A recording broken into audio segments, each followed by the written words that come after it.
Hey, everybody. This is Rory McDonald from MacDon and Associates coming to you with the next episode of Tuesdays with Rory.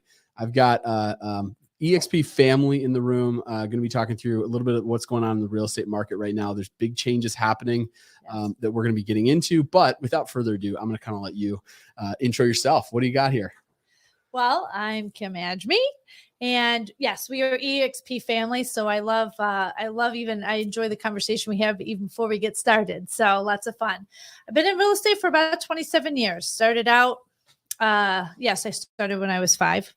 But I started out new construction. I didn't wake up one day and say I was going to do real estate. Started out new construction. That just kind of happened when I was moving. I got engaged, moving to Michigan, applied for a job with Pulte, and that, bloomed into a career in real estate. So enjoyed new construction, kind of shifted to my own brokerage, because along the way, they're like, get your real estate license.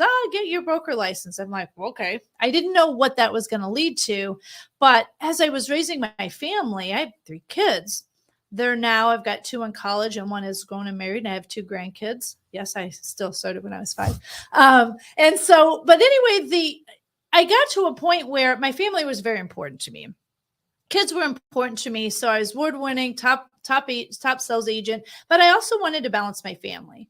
And so what I have discovered is that now I wish I had a little more guidance at that time. I was trying to do my family, somebody kind of leading the way going, well, you can do both. And of course, technology's come a long way. Wasn't Facebook. Yeah, sure. Didn't have an iPhone or any of that stuff. But nowadays you can do so much more. There's so many tools and resources. And so I've just enjoyed being able to help other people kind of learn from things that I had to learn a little bit the hard way. So if I can help people do that, kind of enjoying that. So, helping my clients and then also helping people discover ways that they can have a career in real estate and also have a family. Yeah, no, I think that's huge. And I can definitely respect that. And I definitely feel for that, considering I've also got 3 little ones running around. And obviously we operate MacDon Associates out of here over at EXP Clinton Township. And so a lot going on. So just so that everybody knows, just in terms of how things operate within just real estate industry versus how it is that we operate over here at EXP, which this is not an EXP like spill all, but just so that everybody knows, you're right down the road from me. I think less than 2 miles. Yes. It's a walking distance for some of us out there, depending on how hot it is outside. But exactly. Yeah. But so here we've got this office and we're real estate, and we've got insurance, obviously, that operates out of this office with the partnership with Brian Edwards and the Royal Health Insurance Group. But we've got right around 10 agents that are out of this office right now. Majority of them operating on their own, some of them a part of MacDon and Associates, but for the most part, most of those agents are individual and operating on their own. Yes. You guys have the Real Estate Consultants, which is out of Shelby Township, right by Costco off of Hall Road. Yes. How many, to get us an idea, you guys, you've been with EXP for 3 years, 4 years? Just hit in April, just hit 3 years. Okay. So we have about 110 agents. And as we kind of say, I have we have our real estate team, and we also have our family. Mm-hmm. So you would be part of my family. We're business partners. And so from that, what I love about it is that your success is my success. We can talk about things. I was giving you tips that I picked up from somewhere. You were giving some more back to me. Yeah. And so instead of it being that we're competition because we're so close, I strongly believe there's enough business for both of us, right? Some are going to want to work with you. Some are going to want to work with me. And if we both help each other build because of the way the structure of the company is, we win in a lot of ways. We win from rev share, from stock, from ownership. So we win in a lot of ways. But it's also a lot more fun. Mm-hmm. So if I can pick up something from you and I can share something else with you that we both win, and we're not taking away from each other's business, it's actually helps us both get to a higher level. Yeah. And it helps us help more people. And so for that, I love it. Yeah, no, I think that's good. I wanted to pinpoint one thing though. In 3 years, you said, gone from when you came over to EXP, you came with like maybe 7 or so agents. How many were there? The week that I joined the company the week the company COVID shut the country down. Yeah. I joined on Monday, country shut down on Friday. No joke. What a joy. And yes. And so I'm like, oh my gosh. Yeah. So luckily I got to renegotiate that office space because everything wasn't signed. But I actually really technically only had like 2 people. Okay. That's it. Okay. 2 people. So I didn't have a bunch. Some of the people that I talked to came over. I just got to a point, and we can get into that. After 27 years, it was the grind. It was, it was at a brokerage and like the people, but I just found that I was a top producer and I wasn't really figuring out how to get to that next level. And so that was my structure. And so when I made that decision, I'm like, I'm either going to go back to my office or I'm going to try this. Mm-hmm. And I guess if it doesn't work, then it doesn't work. And if it does work, then woohoo, but I can always fall back here. So that's what I did. So I came over with like 2 people. And so, 3 years later, it's 110, and I call them partners, right? 110, that's how I look at it. 110 people operating out of your office, which leads to a lot of people to lean on, a lot of top producers that operate out of there, a lot of people that are icon agents within EXP. And here's the flip side of this. And this is what's happening around the nation when it comes to real estate right now, is more and more real estate agents who are not those top producers. They're dropping out. It's happening every single day. I think I was reading a stat that said, like, within the last 18, I don't know if it's 18 or 24 months, but real estate agents who have gotten a real estate license in the last 4 years, I want to say it's like 30% of them are gone already. Like they're already gone. I just did a video on 60,000. The national stat said that 60,000 agents have left the industry. Wow. 60,000. That's a lot. That's a lot. Now there's a lot of thoughts I have on that stat. Yeah. Well, give them to me. I want to hear them. Well, the reality is that I think, as you turn on HGTV and you turn on these flip shows, I think that you have a lot of people think real estate is glamorous. Mm-hmm. It's easy, and it's not. There is so much that we do in the background. I know people that have been on those shows, and trust me, those people already know what they're buying. They've already picked the home. That flip doesn't come together just like they say it does. It's not that easy. And so I think that you have a lot of people go ahead and get their license thinking they can do it part-time, thinking they can do it on the side, or they're going to do it full-time. But I think the biggest problem with the industry is that it wasn't really set up in a way that people benefit when they help other people figure it out. Sure. That's the number one thing I personally believe. So a lot of people don't treat it as a business. So if you're getting real estate, it's your own business. I don't care what brokerage you're with. I don't care what office you're at. You have to decide, this is my business and this is what I'm going to do. Now, my business in the last 3 years have changed dramatically. I've tripled my business because of the rooms I'm getting in, the people I surround myself with. But that's action that I'm taking to do that. Right. And I just think that some of the people were probably never going to be willing to do the work. Mm-hmm. Right. Some people think it's easy. But I do feel like there are some people that could do it if they knew how. Sure. Right. But those 60,000, I'm okay with that, because now Aunt Susie's not helping them buy their home anymore. That doesn't know what they're doing. Yeah. When we have a deal, if I'm working a deal across the table from you, I know you're a professional. I know it's going to get done. I know I'm not going to have things fall apart. I know we're going to make it to the closing table. And so when you have people that are doing it part-time, and it's not that they have bad intention. They don't know how to fill out the purchase agreement, right? When I get offers, I can tell you who's new. I can tell you without talking to them who knows what they're doing.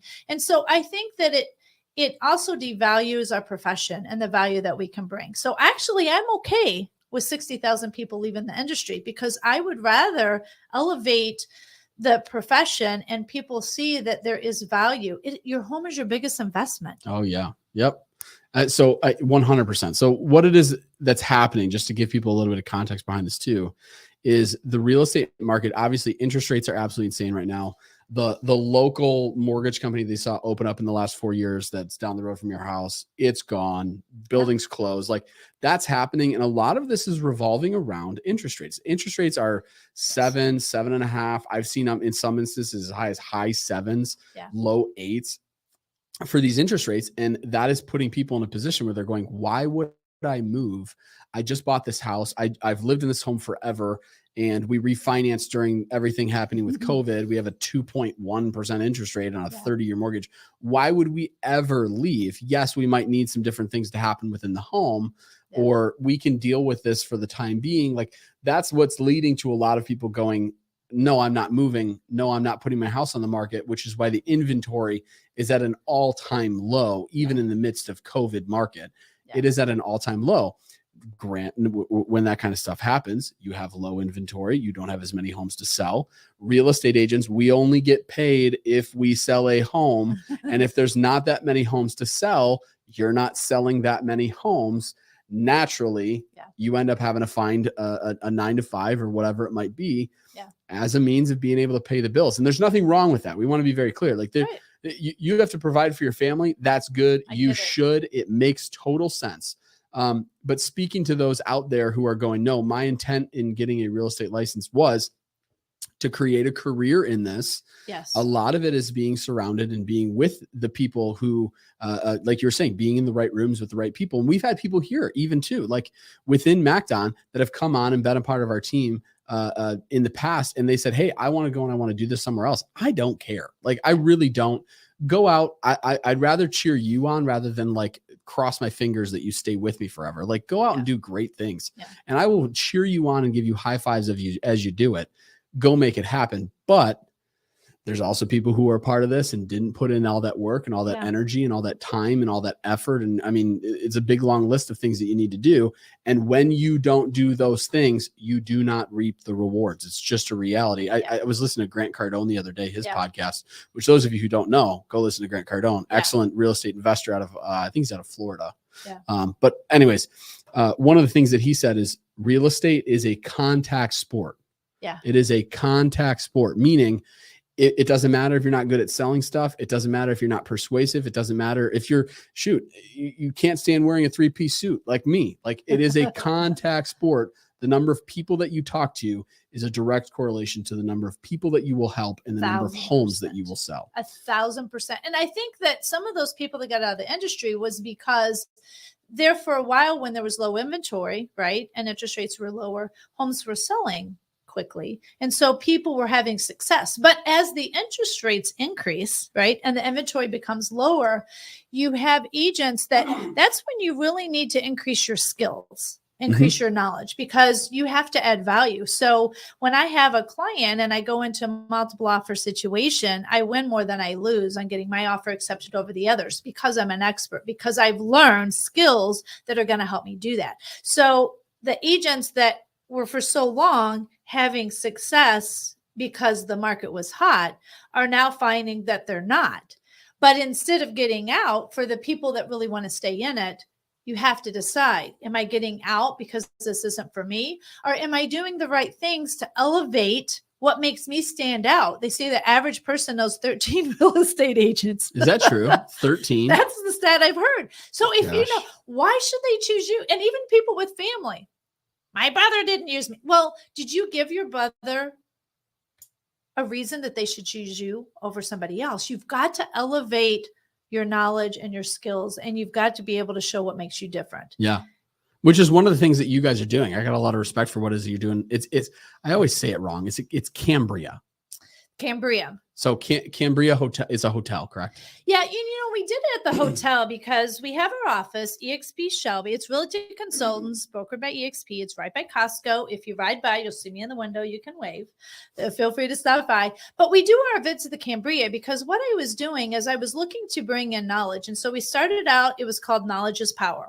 We've now expanded that to say knowledge is power, action brings success. Because you can have the knowledge, but if you're not doing the action, you're not going to have the success. And the reason we decided to have it there is because we were doing it not at our office because it was open to all agents. So maybe you're not with EXP. Maybe you're with another brokerage. I believe in elevating the industry. And I believe you get back what you put out. And so if I am out there helping people and I'm networking, I'm meeting agents on the other side, I know who I'm working with across the table, things like that. Well, then that's a win. Yep. And so when we're teaching the knowledge is power, we're sharing knowledge that I am in rooms with, I've had to work hard to get in the rooms that I'm in. I'm in a room where I mastermind with people. Your minimum is 50 million a year or 100 homes a year. And I mastermind with them. They've got a weekly mastermind. So there's some great, the conversation is different, right? Now, not everybody's there, but there are takeaways from there that I can then share with my partners to help them elevate their business. And so I like being in those rooms because industry as a whole, when you look at how many agents there's an office around the corner for me, 450 agents, but only about 30 of them sell a significant amount. It's crazy numbers. Yeah. Crazy. And when you say significant amount, just to give people an idea, what are we talking about? Even selling more than 2 a month. Okay. Yeah.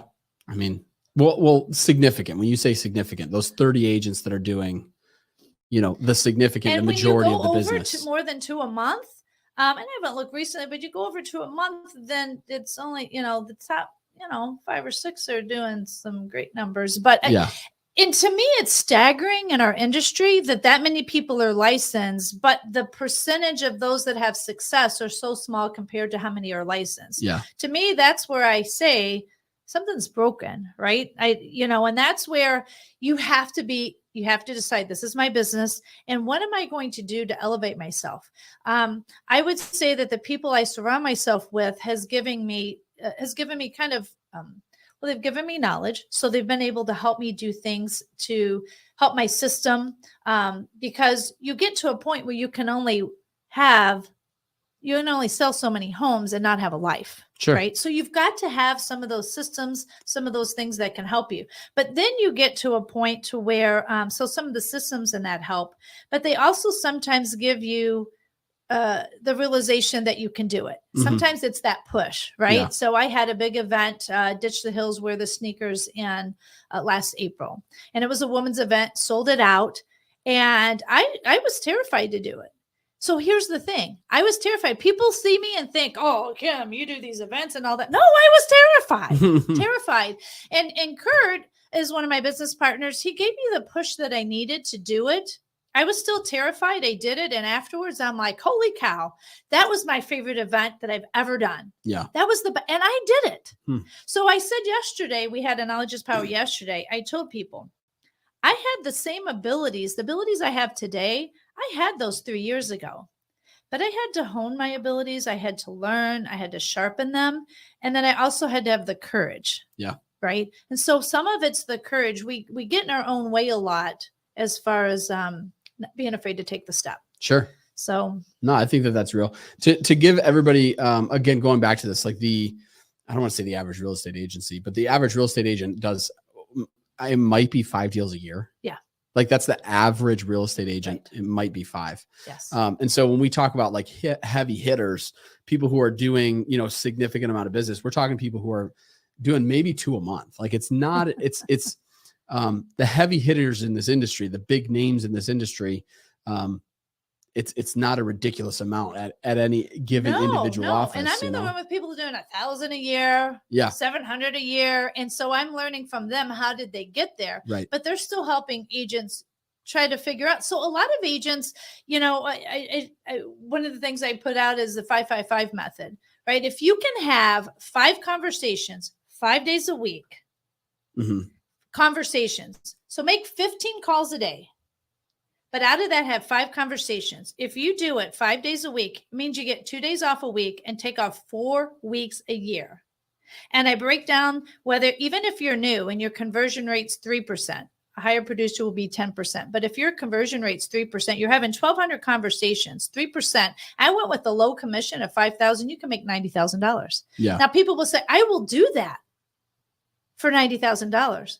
But then when you show, and it's really coming down to the math and the conversations. But then they don't. Yeah. It's because they struggle on where do I have the conversations? But it is literally having enough conversations, purposeful, not talking to my mom. Right. My family can't buy enough homes to, I got 2 kids in college. They can't, that's not going to happen. Right? I ain't buying homes right now.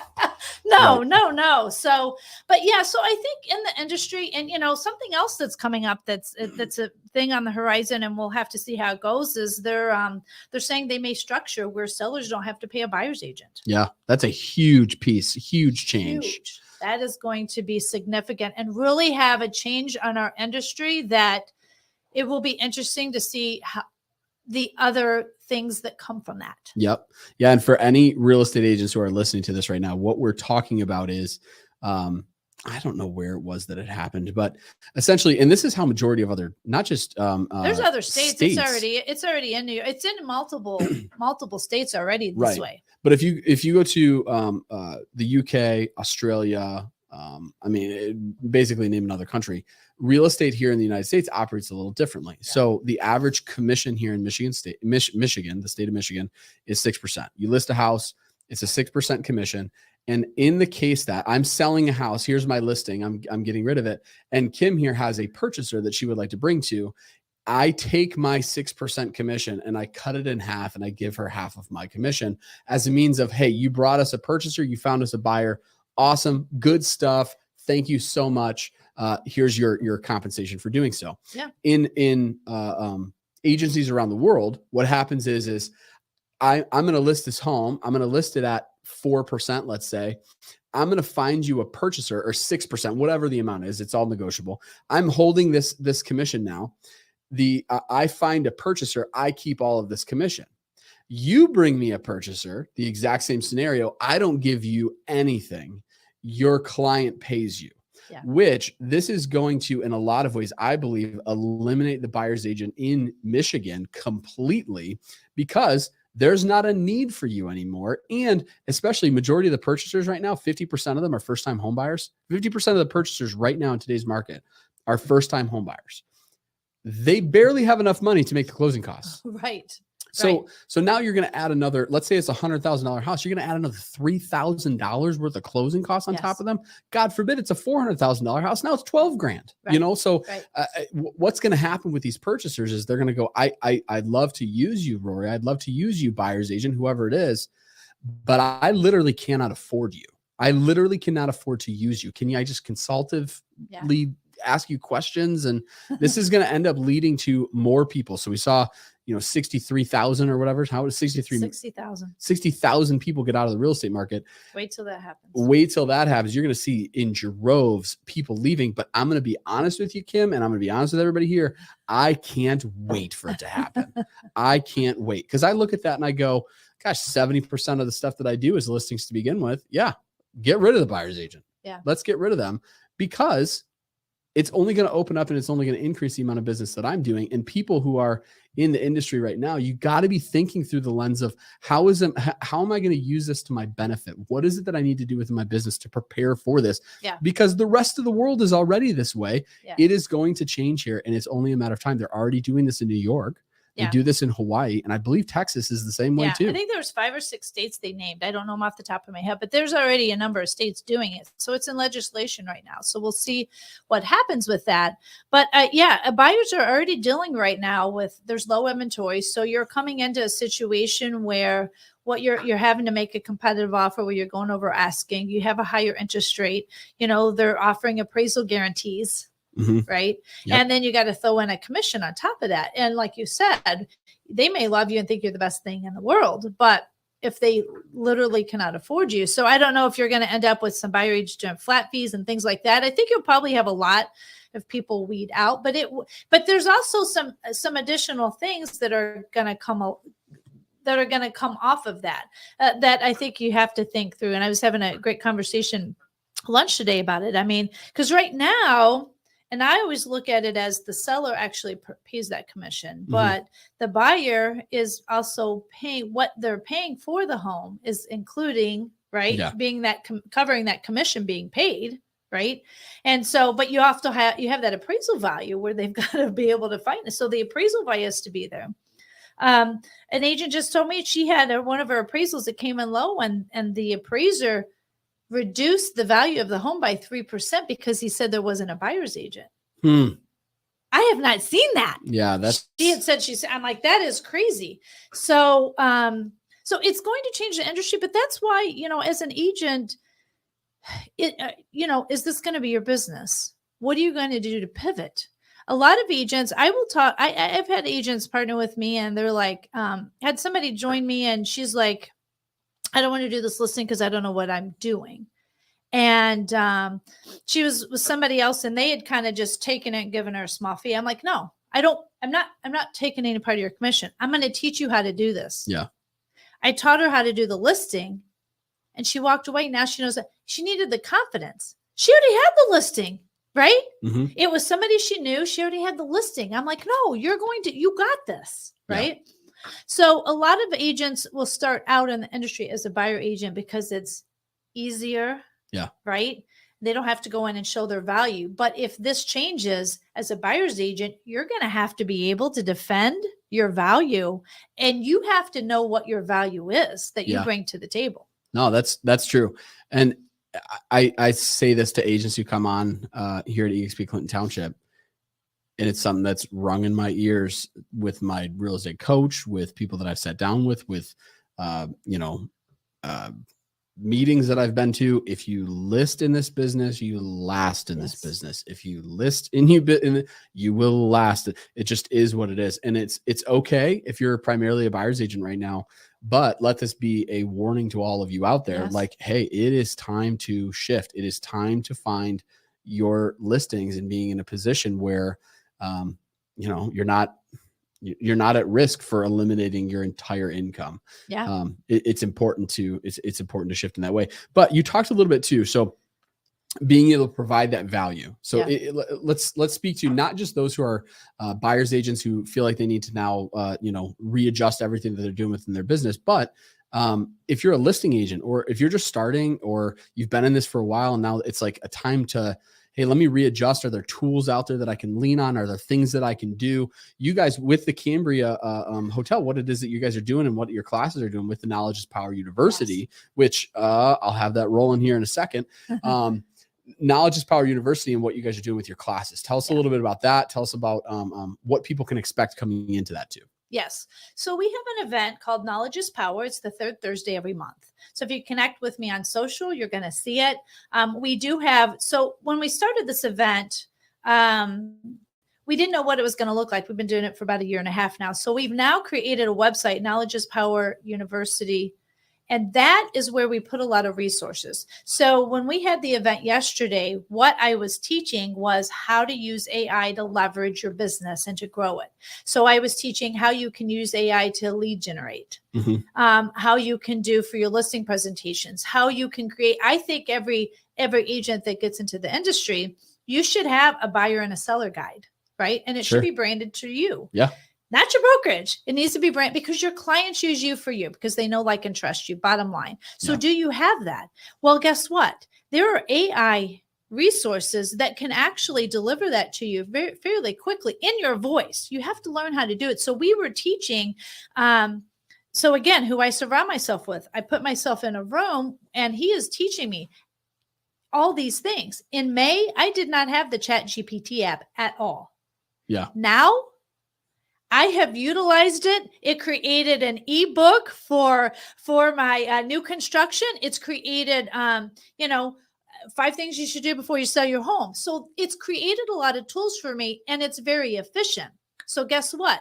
I can create these tools that increase my brand, show me as a professional, separates me from the others, which is what you need to do. Yep. And I can do it efficiently. So then I can actually be out doing the things I love to do, is having the conversations. Yeah. But I can still have these tools, because before, people like, yeah, I know I need a guide, but who wants to do that? And who wants to think about it and what it looks like and what the picture and what the words are? So that's why most don't do it. Mm-hmm. But if you have a tool, so we're teaching, right, and sharing that knowledge, how you can go into ChatGPT. And I will tell you, it's significantly different, the prompt that you put in.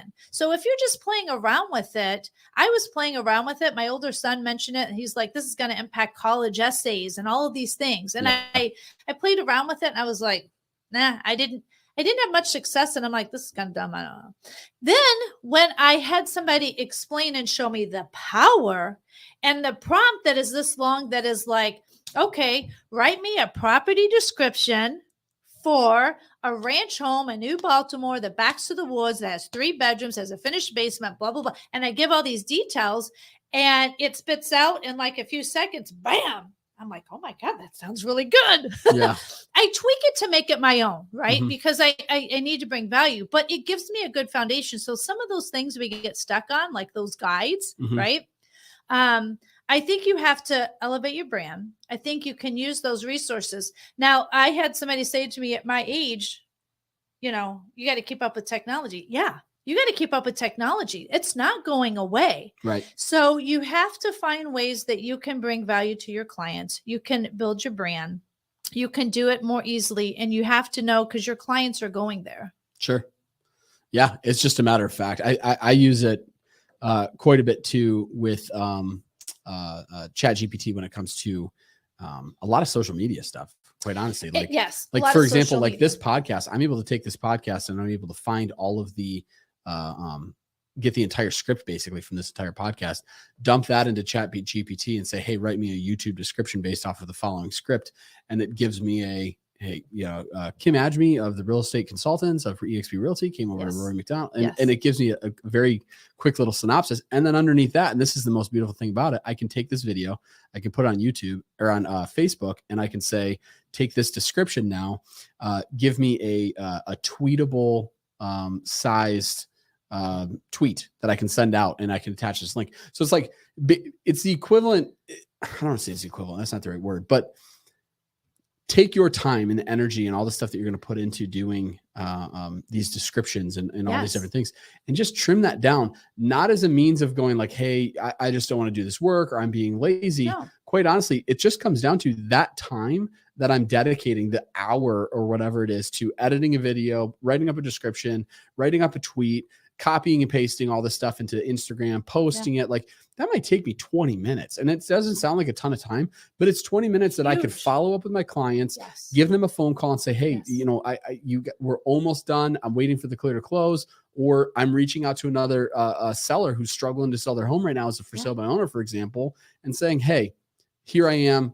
I'm ready to help you. So it's really as a means of doubling down on your business and increasing the amount of time that you have to grow. And it kind of gets you 80% of the way, right? So it might get you there 80% of the way, or maybe even 90, but then you have to put your own words. Sometimes it gives me a better answer than another, but it's a tool that you need to utilize to stay relevant, to help you be more efficient, because as the market shift, I mean, real estate is still a great industry. And even in 2007, 2008, right? You had to pivot what you were doing. So if the buyer agent change, you have to pivot what you're doing. You have to adjust. So that's where you have to really educate yourself. So our knowledge is power is meant to do that. Like next month, we are teaching how to use the Canva AI tools to utilize your business. So how can you create a specific listing landing page? When you go into a listing, you can show the seller, look, I already have a landing page for your listing, and you can separate yourself apart from the other. So